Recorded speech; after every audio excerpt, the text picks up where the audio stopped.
আজকে আমি তোমাদেরকে একটা লং ওয়ান পিস কাটিং করে দেখাবো। তার জন্য আমি প্রথমের পার্টটা কেটে নেবো। প্রথমের পার্টটা আমি 16.5-তে কাটিং করছি, ওটা 15.5-ই দাঁড়াবে। তো প্রথমে দাগ দিয়ে নিলাম, নেবার পর এবার আমি পুটের মাপ নেব। পুট আমার ছিল 16, তো 16-র হাফ আমি 8-এ দাগ দিলাম।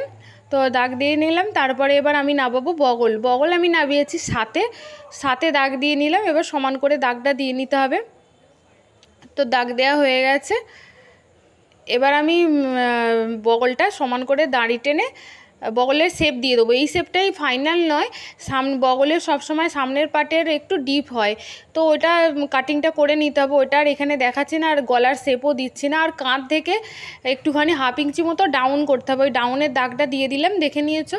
তো এবার আমার ছাতি ছিল 40, তো ওটার 4 ভাগের 1 ভাগ 10-এ দাগ দিয়েছি, আর তা থেকে 2 ইঞ্চি বেশি নিয়েছি। আর কোমর ছিল 38, টেকিংয়ের জন্য 1 ইঞ্চি, আর এক্সট্রা আমি আরও 2 ইঞ্চি রেখে দিলাম কাপড়। কাটিং করে নিলাম। তারপর এবার হাতাটা আমি কাটিং করে নিচ্ছি। তো হাতাটা এমনি ড্র করতে করতে কাস্টমার এসে গেলো, সেভাবে আমার হাতাটা মানে আর দেখানো হয়নি। যাই হোক, হাতাটা অনেকেই জানো, এটার বলার কিছু নেই। যারা সেলাইয়ের কাজ করে হাতা কাটিং করতে জানো না, এটা তো নয়।